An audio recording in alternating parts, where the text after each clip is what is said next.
Hi friends, welcome to Guru Guruppa channel. நம்ம இன்றைக்கி என்ன பார்க்க போகிறோன்னா, நம்ம சீரிஸ் ஸ்டார்ட் பண்ண பார்த்தீங்களா, அவர் டார்கெட் தமிழ் 100 அவுட் ஆஃப் 100. அதில் 10th பார்த்துட்ருக்கோம். அது 10th கண்டினியூஷன் தான் இன்றைக்கி பார்க்க போகிறோம். இன்றைக்கி பார்க்க வேண்டிய லெசன் என்னென்னு பார்த்தீங்கன்னா, நிகழ்கலைனா எல்லாருக்கும் தெரியும்னு நினைக்கிறேன். நம்ம பழங்கால கரகாட்டம், ஒயிலாட்டம், பொம்மலாட்டம் இந்த மாதிரிலாம் தெருக்கூத்து இந்த மாதிரிலாம் ஆடிட்டு இருந்தாங்கல்ல, அதை பற்றி ஒன் பை ஒன்னாக பார்க்கலாம். ஓகே, வாங்க பார்ப்போம். சுற்று மக்களின் வாழ்வியல் நிகழ்வுகளில் பிரித்து பார்க்க இயலா கூறுகளாக நிகழ்பவை தான் நிகழ்கலைகள். அதில் ஃபஸ்ட்டு கரகாட்டம். கரகம் என்னும் பித்தளை செம்பையோ சிறிய குடத்தையோ தலையில் வைத்து தாளத்திற்கேற்ப ஆடுறதுக்கு பேர் தான் கரகாட்டம். கரகாட்டத்தை கரகம், கும்பாட்டம் என அழைக்கப்படுகிறது. கரகாட்டம் நிகழ்த்துவதில் இத்தனை பேர் தான் நிகழ்த்த வேண்டும் என்ற வரையறை இல்லையா. கரகாட்டத்தில் இத்தனை பேர் தான் நிகழ்த்த வேண்டும் என்றதில் வரையறை இல்லை. நீரறிய வரியா கரகத்து என புறநானூற்று பாடலடியில் கரகம் என்ற சொல் இடம்பெற்றுள்ளது. புறநானூற்று பாடலடியில் கரகாட்டம் என்ற சொல் இடம்பெற்றுள்ளது. சிலப்பதிகாரத்தில் மாதவி ஆடிய 11 வகை ஆடலில் குடக்கூத்து என்ன சொல்கிறாங்க, குடக்கூத்து என்ற ஆடலும் குறிப்பிடப்படுகிறது. இதுவே கரகாட்டத்திற்கு அடிப்படை என்று கருதப்படுகிறது. தமிழகத்தில் கரகாட்டம் எங்கெங்கெல்லாம் அதிகமாக ஆடுறாங்கன்னா மதுரை, திண்டுக்கல், திருச்சி, தஞ்சாவூர், கோவை, திருநெல்வேலி இங்கெல்லாம் நிகழ்த்தப்படுகிறதுன்னு சொல்கிறாங்க. ஓகே நெக்ஸ்ட்டு மயிலாட்டம். மயிலாட்டம்னா ஒன்றும் இல்லை, கரகாட்டத்தோட துணையாட்டத்தை தான் மயிலாட்டம்னு சொல்கிறோம். நெக்ஸ்ட்டு காவடி ஆட்டம். காவடி ஆட்டம்னா கான்னா பாரந்தாங்கும் கோல் என்று பொருள். காவடியின் அமைப்பிற்கேற்ப மச்சக்காவடி, சர்ப்பக்காவடி, பூக்காவடி, தேர்க்காவடி, பறவை காவடி இந்த மாதிரியெல்லாம் காவடியெல்லாம் இருக்குதுன்னு சொல்கிறாங்க. காவடி ஆட்டம் மோஸ்ட்லி எங்கே ஆடுறாங்கன்னா இலங்கை, மலேசியா ஆகிய நாடுகளிலும் ஆடப்படுகிறது.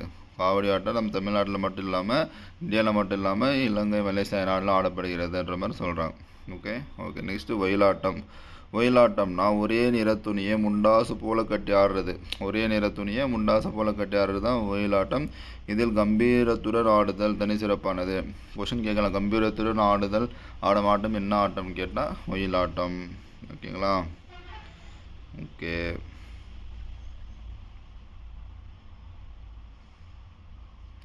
நெக்ஸ்ட்டு பாருங்கள், தேவராட்டம் ஃபஸ்ட்டு பார்ப்போம். தேவராட்டம்ன்றது வானத்து தேவர்கள் ஆடிய ஆட்டம் தான் தேவராட்டம். இதில் ஆண்கள் மட்டும்தான் ஆடும் ஆட்டம். உரிமை என பொதுவாக அழைக்கப்படும். கொஸ்டின் கேட்கலாம், தேவராட்டத்தில் ஆண்களும் பெண்களும் ஆடும் ஆட்டம்னு கேட்டு இது எது தப்புன்னு கேட்கலாம். அந்த மாதிரிலாம் கொஞ்சம் கேட்கலாம். நல்லா ஆண்கள் மட்டும் ஆடுறது தான் தேவராட்டம். தேவதுந்துபி தேவராட்டத்திற்குரிய இசைக்கருவி. இசைக்கருவி தேவதுந்துபி. 8லேருந்து 13 கலைஞர்கள் கலந்து கொள்வது மரபு. 8லேருந்து 13. தேவராட்டம் குறிப்பாக சடங்கு சார்பாக ஆடப்படுகிறது. நெக்ஸ்ட் பாருங்கள், சேவை ஆட்டம். தேவராட்டம் போன்று ஆடப்பட்டு வருகின்ற கலை தான் இந்த சேவை ஆட்டம். ஓகேங்களா? ஆட்டக்கலைஞர்கள் சேவைப்பலகை, சேமக்களம், ஜால்ரா இசைக்கருவிகளை இசைத்து கொண்டே ஆடுவர். ஆட்டக்கலைஞர்கள் சேவைப்பலகை, சேமக்களம், ஜால்ரா இசைக்கருவிகளை இசைத்து கொண்டே ஆடுவர். நெக்ஸ்ட் பொய்க்கால் குதிரையாட்டம். போலச் செய்தல் பண்புகளை பின்பற்றுறது தான் பொய்க்கால் குதிரையாட்டம். போலச் செய்தல், ஒருத்தர் மாதிரி இன்னொருத்தர் செய்கிற மாதிரி பின்பற்றுறது தான் பொய்க்கால் குதிரையாட்டம். அரசன் அரசி விடமிட்டு ஆடப்படும் இவ்வாட்டம் பாருங்கள். பொய்க்கால் குதிரையாட்டத்துக்கு வேறு பெயர்கள். புறவி ஆட்டம், புறவி நாட்டியம் என அழைக்கப்படுகிறது. புறவி நாட்டியம் என அழைக்கப்படுகிறது. நாட்டியம் எதுன்னு கேட்குறோம். பொய்க்கால் குதிரையாட்டம், தேவராட்டம், சேவராட்டம், கரகாட்டம் கோட்டி எதுன்னு கேட்குறோம். ஓகேங்களா? நல்லா பார்த்துக்கோங்க. இது பொய்க்கால் குதிரையாட்டம் மராத்தியர் காலத்தில் தஞ்சைக்கு வந்ததாக கூறப்படுகிறது. மராத்தியர் காலத்தில் தஞ்சைக்கு. பொய்க்கால் குதிரையாட்டத்திற்கு பாடல்கள் பயன்படுத்துறதில்லை. பொய்க்கால் குதிரையாட்டத்திற்கு பாடல்கள் பயன்படுத்துறதில்லை. இது ராஜஸ்தானில் கச்சிக்கொடி, கேரளாவில் குதிரைக்களின்னு சொல்கிறாங்க. ராஜஸ்தானில் கச்சிக்கொடி, கேரளாவில் குதிரைக்களி.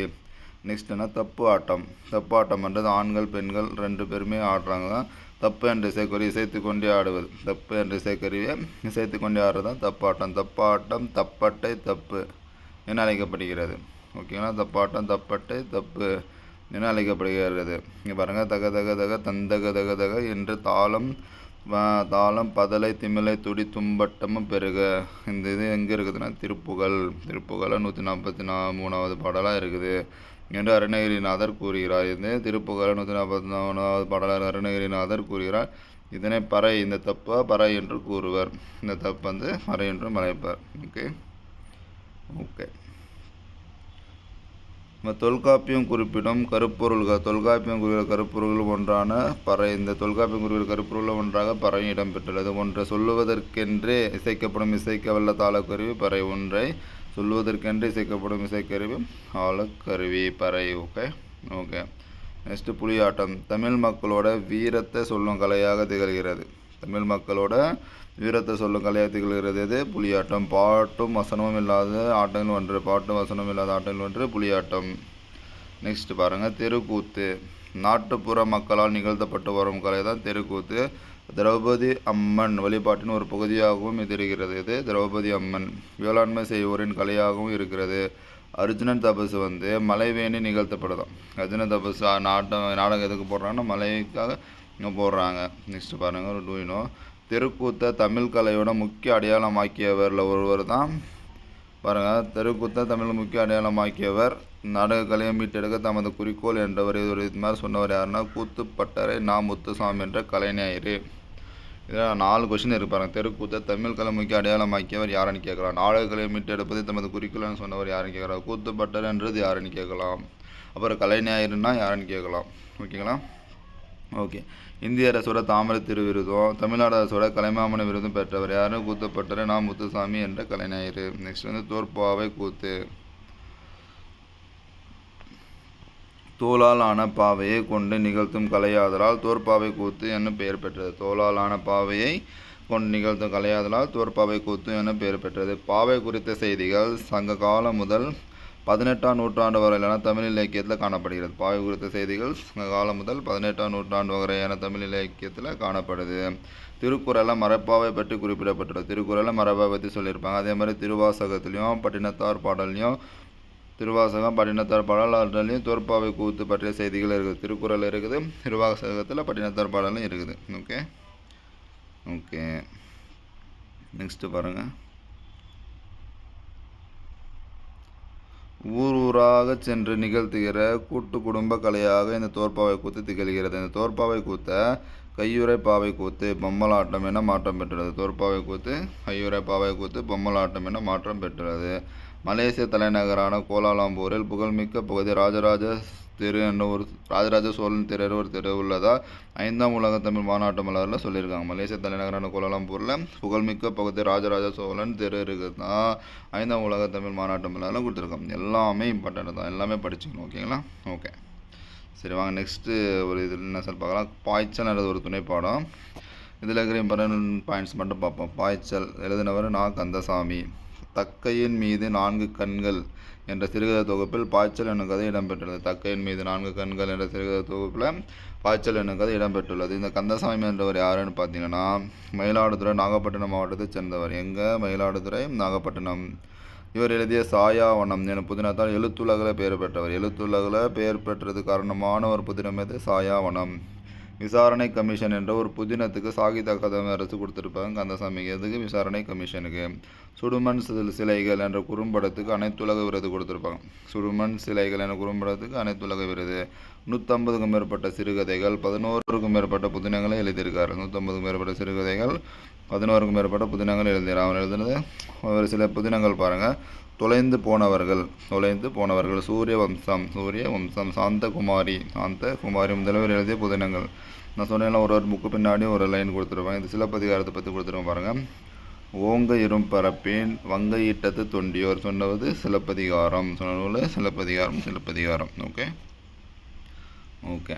நெக்ஸ்ட்டு பாருங்கள், சிற்றக்கல் ஒளி என்று மாப்போ சிவஞானம் அவரை பற்றி இருக்கிற கொஞ்சம் இம்பார்ட்டன்ட் பாயிண்ட்ஸை மட்டும் கொஞ்சம் பார்ப்போம். வாங்க பார்ப்போம். இவர் 1906 காந்தியடிகள் சத்தியாகிரகம் என்ற அறப்போர் முறையை தென்னாப்பிரிக்காவில் தொடங்கி வைத்தார். 1906 காந்தியடிகள் சத்தியாகிரகம் என்ற அறப்போர் முறையை தென்னாப்பிரிக்காவில் தொடங்கி வைத்தார். அப்போ தான் இவர் பிறந்தார். யார்? மாப்போ சிவஞானம். 1906 ஜூன் 26 சென்னை 1000 விளக்கு வட்டம் சாலவன் குப்பம் பகுதியில் பிறந்தார். யார்? மாப்போ சிவஞானம். அவரோட பெற்றோர் பாருங்கள், பொன்னுசாமி, சிவகாமி. இவங்களோட பெற்றோர் இட்ட பேர் என்னதுன்னு ஞானப்பிரகாசம்.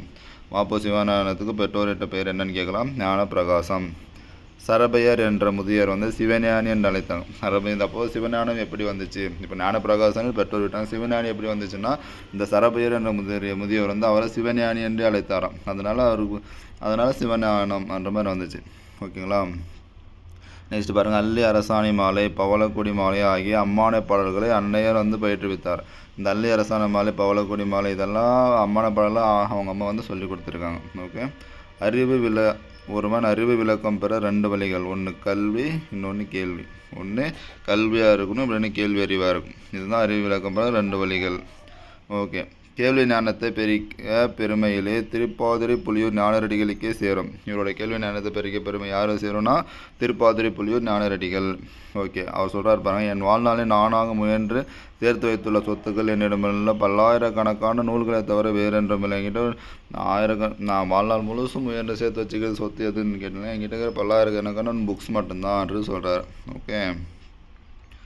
ஓகே. நெக்ஸ்ட் பாருங்கள், 39/1932 30/9/1932 தமிழா துல்லியல் எனும் துண்டறிக்கை வந்து கடற்கரையில் மக்களிடையே வழங்கியதற்காக சிறை. ஓகேங்களா, புரியுதுன்னா 30/9/1932 தமிழா துல்லியல் என்ற ஒரு சீட்டை வந்துட்டு கடற்கரையில் இருக்கிற மக்களுக்கு வந்து அவரை பிடிச்சி ஜெயிலில் போட்டுடுறாங்க. நெக்ஸ்ட், பழங்காலத்தில் பாண்டியன் ஆண்ட பெருமையை கூறி, சோழன் ஆண்ட சிறப்பை சொல்லி, சேரன் ஆண்ட மாண்பினை காட்டி, விடுதலை சிறப்பை மக்களுக்கு ஊட்டியதற்கு 6 மாதம் சிறை.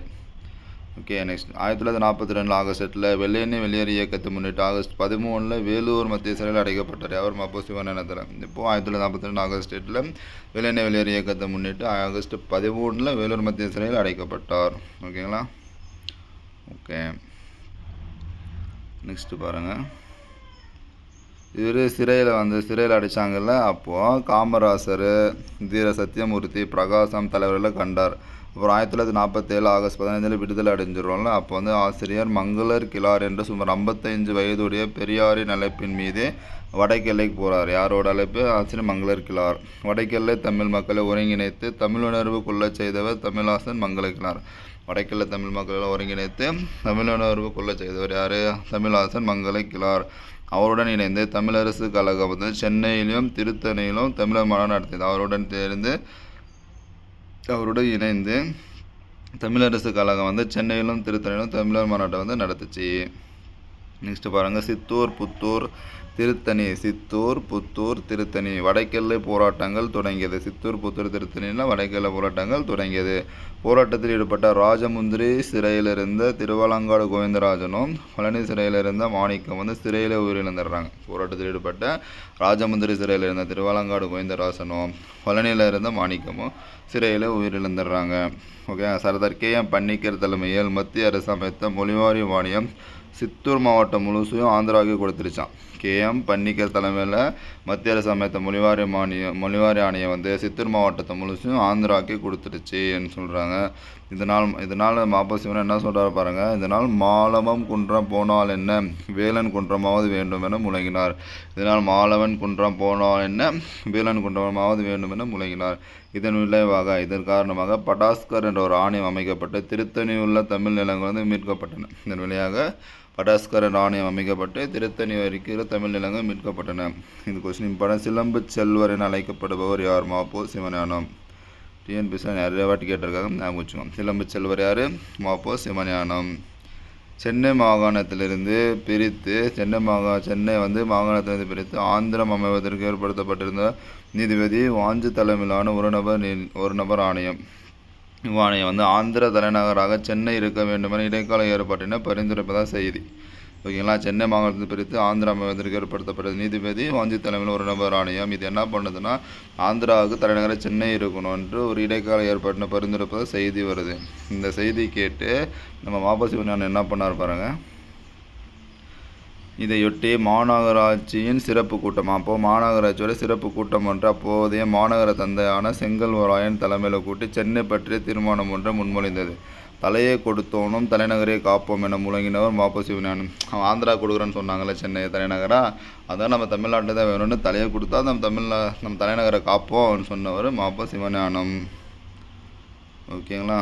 நெக்ஸ்ட்டு பாருங்கள், 25/3/1953 பிரதமர் நேரு தலைமையில் உறுதிமொழி வெளியிட்டது. எப்போது? 25/3/1953 சென்னை தமிழருக்கு தான் உறுதியாயிடுச்சு. மாப்போசியோட தெற்கெல்லை கிளர்ச்சியின் முதல் பேச்சு. இப்போ மாப்போசியோட தெற்கெல்லையில் முதல் பேச்சு எங்கே பேசுகிறாருன்னா 1946 அக்டோபர் 25 நாகர்கோயில் நகரின் ஒரு பகுதியான வடிவீசுவரத்தில் வடிவே வாலிபர் சங்கத்தோட விழாவில் பேசியது தான். அதுதான் அவர் பேசின தெற்கெல்லையில் முதல் பேச்சு. தெற்கெல்லை கிளர்ச்சியில் திருவிதாங்கூர் ஆட்சி நடத்திய துப்பாக்கிச்சூடு காரணமாக உயர்நீத்த தமிழரசு கழக தோழர்கள் தேவசகாயம் செல்லையா. தெற்கெல்லை கிளர்ச்சியில் திருவிதாங்கூர் ஆட்சி நடத்திய துப்பாக்கிச்சூடு காரணமாக உயர்நீத்த தமிழரசு கழக தோழர்கள் யார்? தேவசகாயமும் செல்லையாவும். இயற்கையாகவே போர்க்குணம் கொண்டவர்னா யாருன்னா நேசமணி. இயற்கையாக போர்க்குணம் கொண்டவர் நேசமணி. தென் திருவிதாங்கூரில் மிகுந்த செல்வாக்குடையவர். தென் திருவிதாங்கூர் மிகுந்த செல்வாக்குடையவராக திகழ்ந்தவர் மார்ஷல் நேசமணி. அவருடைய வருகைக்கு பிறகு போராட்டம் மேலும் வலுப்பெற்றார். அவர் இந்த போராட்டத்துக்குள்ள வந்தாலும் மேலும் வலுப்பெற்றதுன்னு சொல்கிறாரு. மார்ஷல் நேசமணி பற்றி கொஞ்சம் பார்ப்போம். அவர் ஒரு வழக்கறிஞர். ஓகேங்களா. நாகர்கோயில் நகரமன்ற தலைவராகவும் சட்டமன்ற உறுப்பினராகவும் நாடாளுமன்ற உறுப்பினராகவும் பணியாற்றினார். குமரி மாவட்ட போராட்டத்தை முன்னெடுத்து சென்றவர் தான் மார்ஷல் நேசமணி. 1956 நவம்பர் 1 கன்னியாகுமரி மாவட்டம் தமிழ்நாட்டுடன் இணைத்து தமிழகத்தின் தென்னலியாக மாறியது. தமிழக அரசு நாகர்கோயிலில் சிலையும் மண்டபம் அமைச்சிருக்குது. யாருக்கு? மார்ஷல் நேசமணிக்கு. ஓகேங்களா. ஓகே. 1955 அக்டோபர் 10 இது நம்ம பால்டியில் கூட பார்த்துருப்போம். 1955 அக்டோபர் 10 பசல் அலி ஆணையம் பரிந்துரை வெளியிட்டது. பசல் அலி ஆணையத்தோட பரிந்துரை 1955 அக்டோபர் 10. ஓகே. நெக்ஸ்ட் பாருங்கள். ஆஸ்திரிய நாட்டு தலைநகரான வியன்னாவில் அமைந்துள்ள அருங்காட்சியகத்தில் பேப்பிரஸ் தாளில் எழுதப்பட்ட அரிய கையெழுத்து சுவடி ஒன்று கண்டுபிடிச்சிருக்காங்க. சரிங்களா. எங்கே? ஆஸ்திரிய நாட்டு தலைநகரான வியன்னாவில் அமைந்துள்ள அருங்காட்சியகத்தை பேப்பிரஸ் தாளில் எழுதப்பட்ட அரிய கையெழுத்து சுவடி ஒன்று கண்டுபிடிச்சிருக்காங்க. அந்த சுவடியில் சிறநாட்டு துறைமுகமான முசிறியில் வாழ்ந்த தமிழ் வணிகருக்கும் எகிப்து அலெக்சாண்ட்ரியா துறைமுகத்தில் கிரேக் வணிகருக்கு இடையில் உள்ள வணிக ஒப்பந்தம் தான் அந்த ஒப்பந்தம். இது கிபி 2ஆம் நூற்றாண்டின் இடைப்பகுதியில் ஏற்பட்டது. 2ஆம் நூற்றாண்டு இடைப்பகுதியில் ஏற்பட்டது அந்த ஒப்பந்தம். ஓகே. நெக்ஸ்ட் மாப்போ சிவஞானத்தை பற்றி கொஞ்சம் பார்ப்போம். எனது போராட்டம் எனும் மாப்போ சிவஞானம் தன் வரலாற்று நூலில் இந்த கட்டுரை எடுக்கப்பட்டது. ஓகே. சிலம்பு செல்வர் எனப்படுகிறார். ஏற்கனவே பார்த்தோம். இவர் 1906 பிறந்தது பார்த்தோம். டெத் எப்போ 1995 இயற்கை எதிர்ப்பார். 1952 54 சட்ட மேலவை உறுப்பினர். 72 78 சட்ட மேலவை தலைவர். தமிழக அரசு கழகத்தை தோன்றினவர் யாருன்னு கேட்டீங்களானோ மாப்போ சிவஞானம். வரலாறு கண்ட ஒருமைப்பாடு என்னும் இவருடைய நூலுக்கு 1966 சாகித்ய அகாதமி விருது. வரலாறு கண்ட ஒருமைப்பாடு என்னும் இவருடைய நூலுக்கு 1966 சாகித்ய அகாதமி விருது கொடுத்துருக்காங்க. தமிழக அரசு திருத்தணி சென்னை தியாகராய நகரில் இவருக்கு சிலை வச்சிருக்கு. தமிழக அரசு திருத்தணி சென்னை தியாகராய நகரில் இவருக்கு சிலை வச்சது. ஓகே ஃப்ரெண்ட்ஸ், அவ்வளோதான். இந்த வீடியோ உங்களுக்கு பிடிச்சிருக்குன்னு நினைக்கிறேன். இந்த மாதிரி யூஸ்ஃபுல்லான கண்டென்ட் நம்ம குரு சேனலை சப்ஸ்கிரைப் பண்ணுங்கள். தேங்க்யூ.